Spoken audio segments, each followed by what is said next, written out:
Good afternoon, everyone, all the participants and the August gathering here. Without wasting time, I would like to go to my presentation. Can I have a slide, please? This was the topic given to me by Madhulika ji, and I was quite taken, aback because documentation is not my field at all.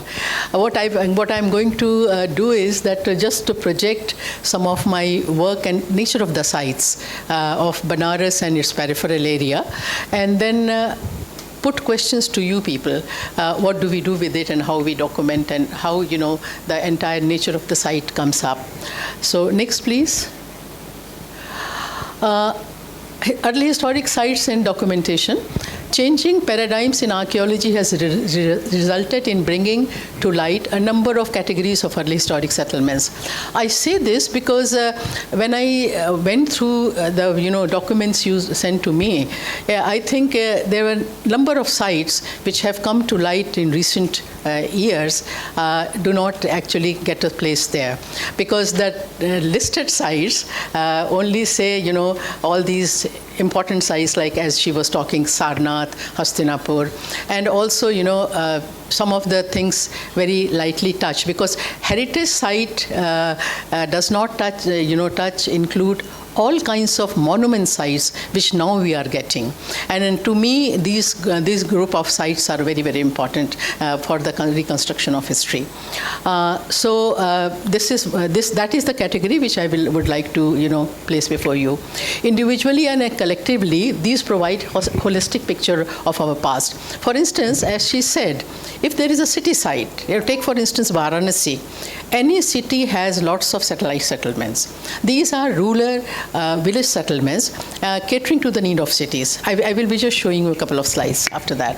Most of the sites endanger existence, the smaller smaller mound sites, thus must be documented at a priority basis. Next. Now, the way I'm going to present this is discoveries in Varanasi and its periphery has brought to light many mound sites, protected as well as unprotected. Protected, you all know. Unprotected, we have many sites now. The multicultural mound sites, religious establishments like Sarnath, Rajghat, capital city of Kashi, Raj, have received focus, more or less. We talk about them. Just now, Madhulika also talked about that. But the rural settlements supporting the above, though valuable, await our attention. I propose to place before you small mound sites, which are many in Vindhya Kaimur region and some in Varanasi. These are the small sites, and in Vindhya Kaimur, we have mostly the resource-based sites.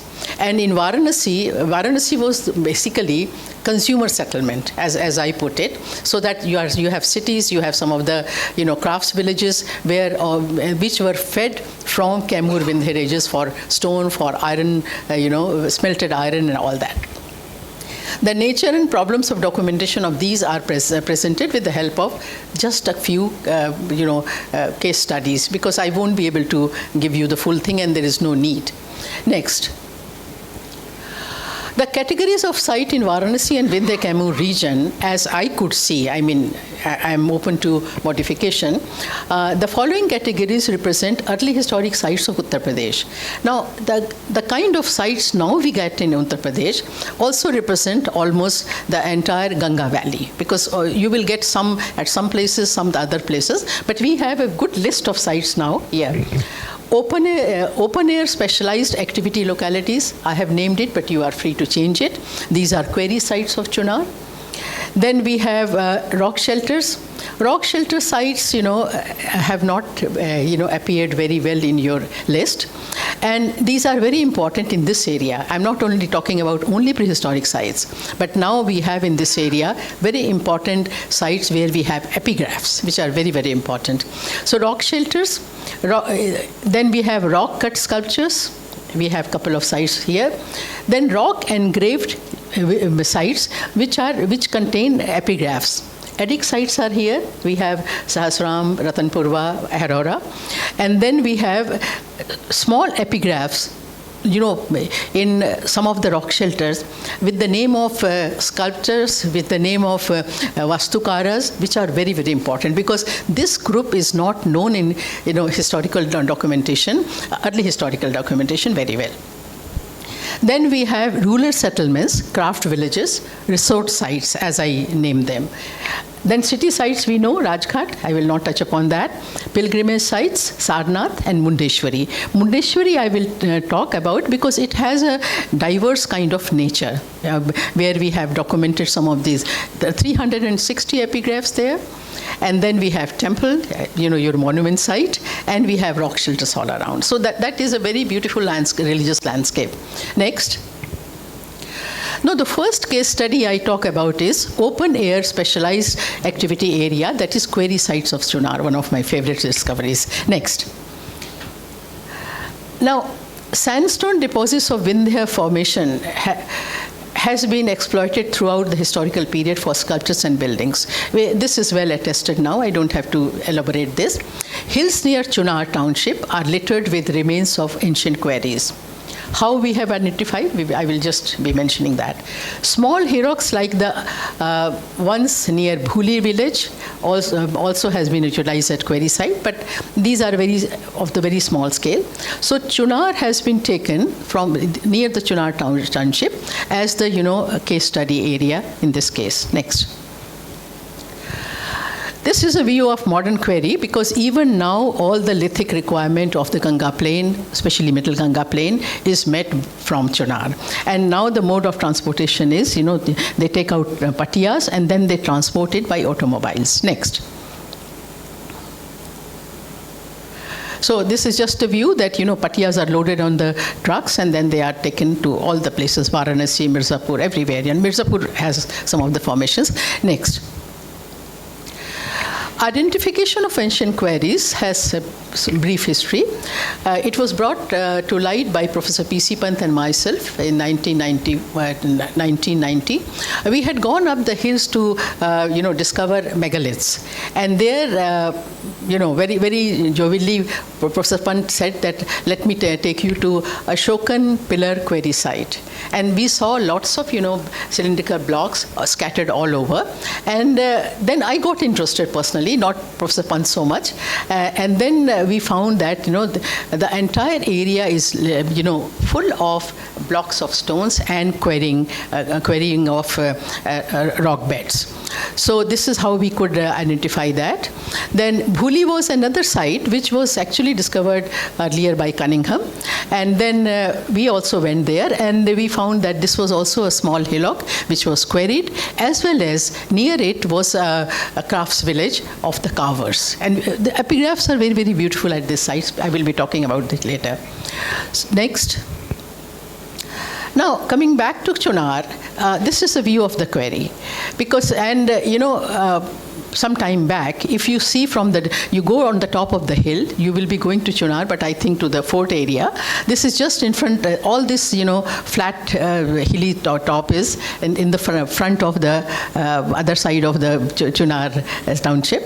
So if you see these heaps there, these were the debris which came out after the chiseling of these blocks there. So they used to, you see the chisel mark there? They used to chisel it out, dress it in the circular form. Why in the circular form? Or not all the blocks were there for making Ashokan columns.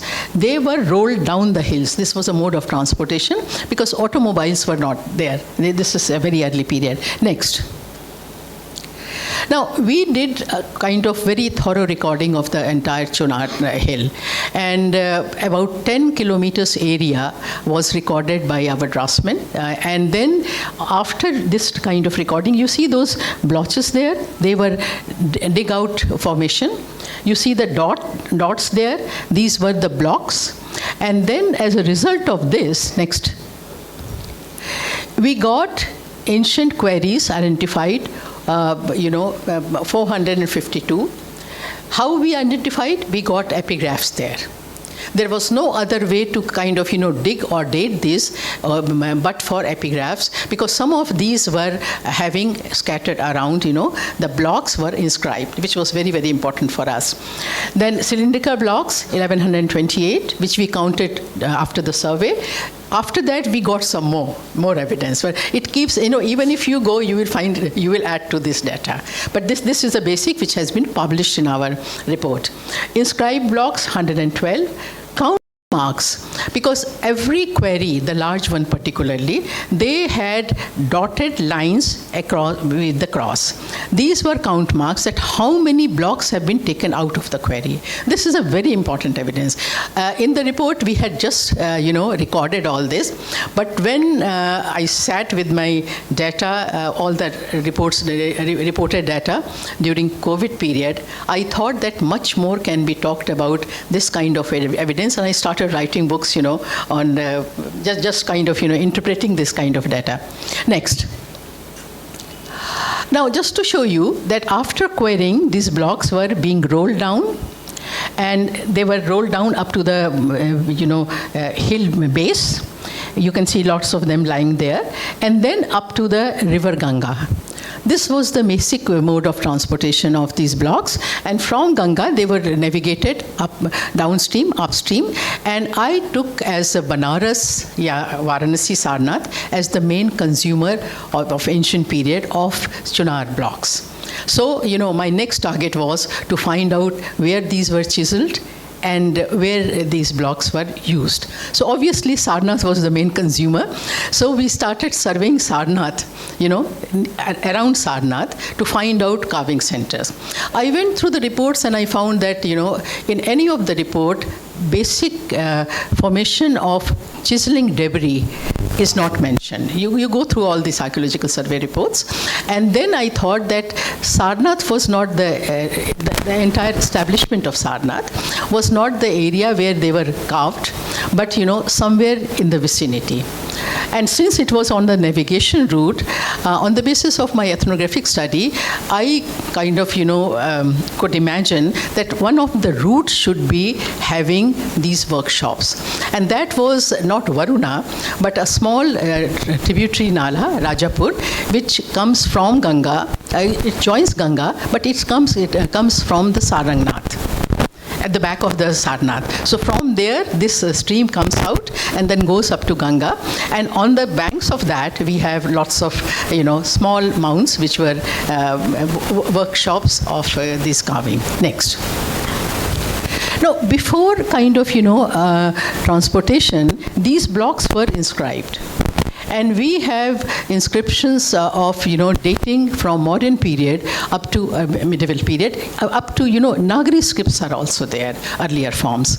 And these are actually Ashokan Brahmi, Kharoshti, and, I've mentioned the Ativ Oshus and all. I will not go into the historical importance of it, but just to tell you that these were inscribed. This is how we could, I would like to emphasize one thing. You see this group where you have Ogathafe, read by Professor G.C. Pandey for me. Here we had about 17 blocks, all inscribed by the same, level, Agathafe. That means it was front portion of a pillar, and this, query was transporting during modern period, so much material for front portion of the pillar. Now, my question is whether should it not be recorded, documented very well, because this was, definitely a modern query for a specific use. Next.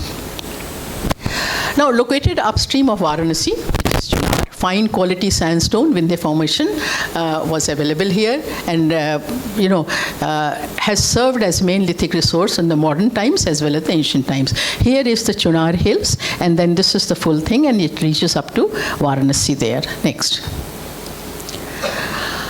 Before we leave Chunar, this is Durga Kho, which is centrally protected by Archaeological Survey, but it is in very bad condition, I'm sorry to say that, because lots of reconstructions are being done. You can see the top of it.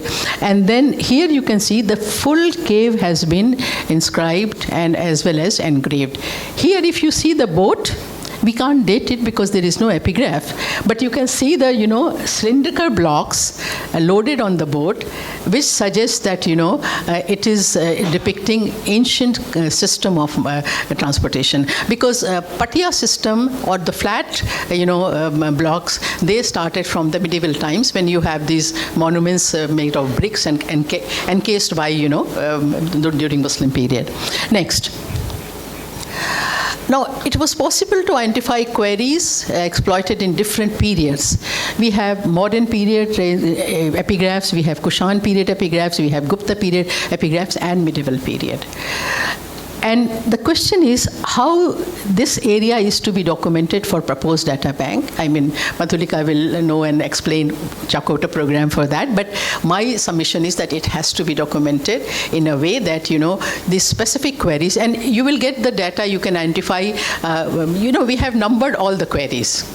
And then you can find out, like, our 117 and 118 is Mauryan. And some of the query, just one or two, they were used in Mauryan as well as in Kushan.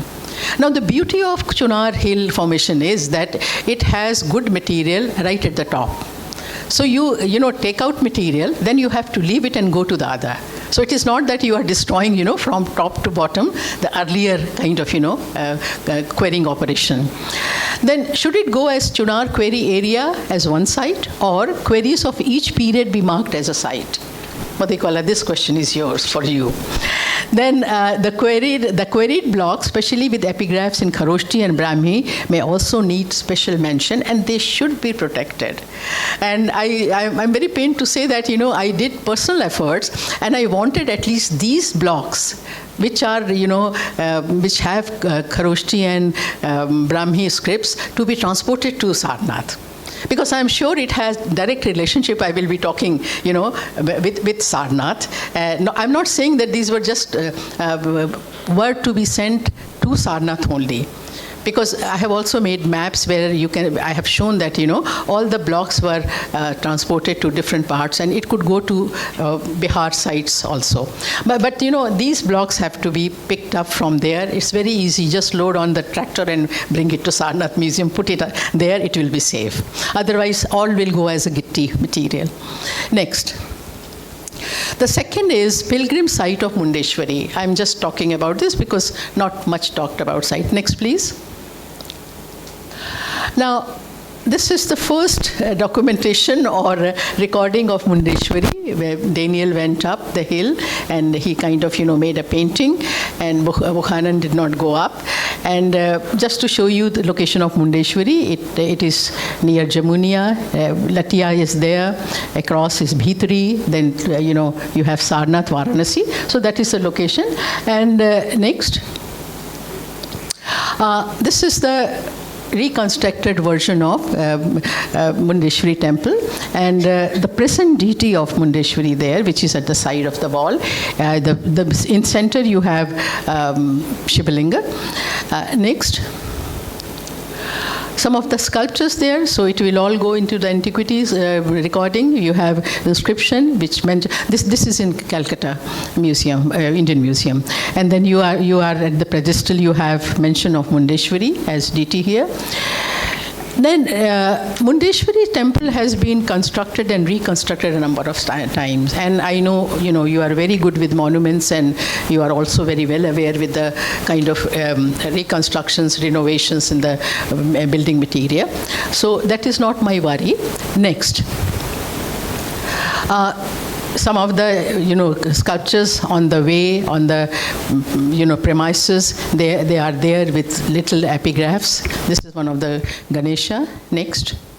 All the inscriptions have been studied by, and paleographic evaluation has been done by Professor Arvind Kumar Singh of Gwalior. Now here I would like to show, left side you have Bhairav carving. This will go with your rock cut sculpture. Fine. the temple will go as your building material, building structure. Then this is very, very important because I find it very interesting. This is at the facade of one of the rock shelters. That is a natural rock shelter. It's not a cave. You have in your list cave.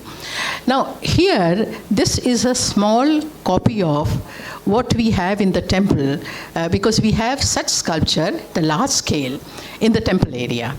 And if you see the dress and all, this is very typical of the local carving tradition here.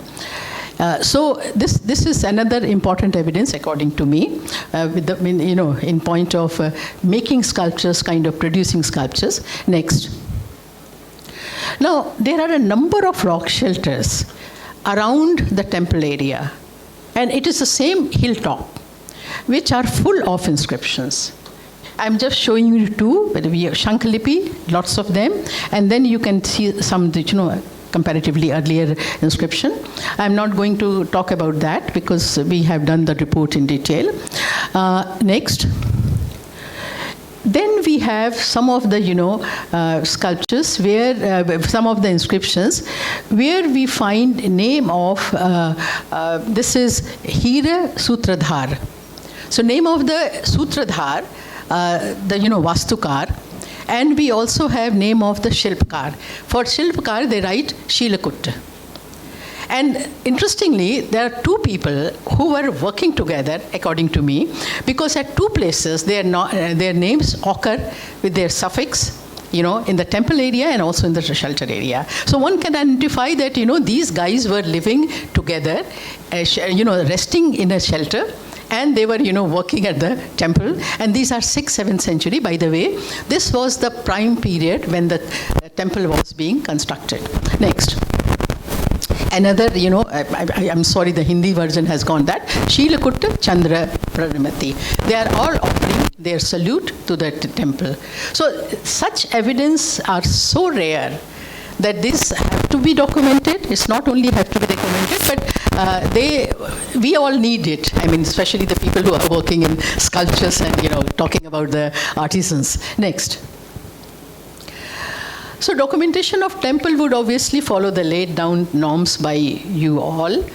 The problem of documentation is about the surrounding rock shelters with and without epigraphs. Because that has been, this was also resort area of the travelers. Because Mundeshwari is on the main route connecting Nalanda, Bodh Gaya, and going up to the down Deccan. Because from Aurora, it goes down to the Deccan. It's just by the side of that. And we have names of various class of people who were kind of, sheltering here, who were offering their salute there. Then placement of rock shelter sculptures in documentation, should these go with Mundeshwari as one site or individual themes of entry? Because my worry is, maybe I don't understand database very well, but when you talked about it, it made very clear that one can assimilate Mundeshwari as one religious settlement. But the thing is that we have to be very careful. The nature of Mundeshwari will not come out unless that the temple area is along with all these rock shelters and the engravings. Next. Third is the ruler settlements. I'm not exceeding my time. I'm just taking two cases for the Parao Gaon, which is Akhta near Sarnath, and the other is Shilpgram, which is Kotawa. Next. Just to show you, so far we have 9 excavated sites in Banaras. Sarnath we know, Rajghat we know, Saraswati Udyan is the front of Vishwanath temple, which we had excavated from Gyanprabha. Ashapur, one of the, Shilpi Gram. Kotwa, one of the Shilpi Gram. Ramnagar is the Parao plus artisans village. Tilmanpur, Parao area, because Tilmanpur and Akhta, they are on the northern route, which was coming most probably from the Saraswati Valley beyond, and then it was going up to the your Bihar area. So these are the two sites. And then Shultankeshwar, another site from where Ganga takes northern turn, which has a mythological saying, and I was also doing mythology and archaeology, so I excavated that. Single culture Kushan site, which was on the trade route, Next. Now, small mounds discovered and excavated by the side of Varuna and Ganga rivers and Rajapur Nala by us were identified as resort villages, Akhta, Tilmanpur, Shultankeshwar. They were on the routes, by the side of the routes, and craft villages, Kotwa, Ashapur, and Ramnagar. Ramnagar was a pottery producing area, and Bhuvan, you will be, interested to know that we had NBP production center, spot at Ramnagar. We have recorded it, unbaked, half-baked, and also thing, and then lots of silicon material was put in the fire so that you have absolutely white ash. And this was, identified by our geologist friend who was working with me there.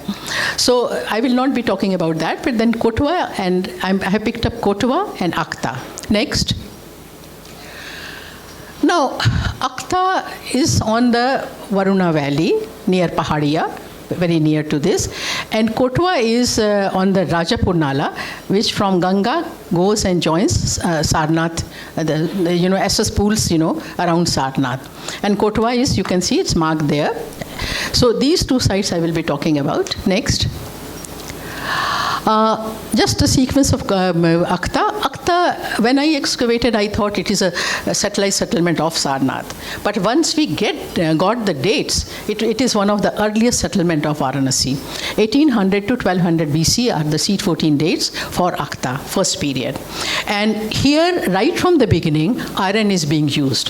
So this is one of the earliest iron using site of Varanasi, and also pottery-wise and also the date-wise, it is at par with Malhar site. So the earlier evidence of Rakesh Tiwari ji for the iron smelting in, Kamur ranges is, they were supplying, according to me, iron to Akhta. And Akhta was very early because it is on the route of migration of people, so that is the importance. Period 2 is the usual one. And then from period 2, Akhta's, importance is not that thing. We don't have, good material. We have, I will show you the pottery just now. Then we have Maurya Shunga. But from Maurya Shunga onwards, from Akhta we have very many coins, just layer-wise layer. And that is a very beautiful evidence, according to me. Next. This is one of the earlier floors, which has given us C14 date. And just to, give you the highlights of thing, iron using hai, ritual floors hai. Why I say ritual floors? Because we have small terracotta disc, pottery disc, which you say. We call it kapal, because it has reference in literature to be used as patra for yagya, ritual. So we have many of that. Next. And those are kapals without the central ones. Up, you will see just rough pottery, and these are pottery discs. And it really matches with the Shatapatha Brahman's description of kapala for the offering of ritual food to gods. And this is some ritual kind of construction. Next. This is the pottery. Now, the hay impressed pottery and the rough black and red ware and black slipped ware, these are the pottery also found in Malhar. Otherwise, all the pre-NBP deposits of Varanasi, they don't have this kind of pottery, except black and red, black slipped ware. Black and red ware we get, but the finer variety from Rajghat period 1, which is pre-NBP. Next. So, coming down to Kotwa, because this is the group where we have all the Carver Center, because blocks were being transported from, through Ganga, and then coming to the Rajapur Nala, and then after production of, images or architectural pieces, they were again navigated up to Sarnath. This is the, process, and we have lots of reference, in literature also. I will not go into the detail.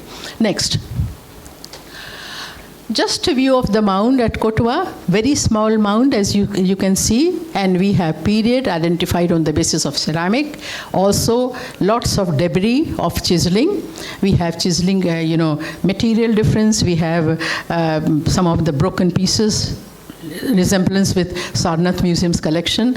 So we have this kind of sequence here, and I have identified it as Shilpi Gram because no other thing is found but the floors and the pottery, some pottery and lots of chiseling debris. Next.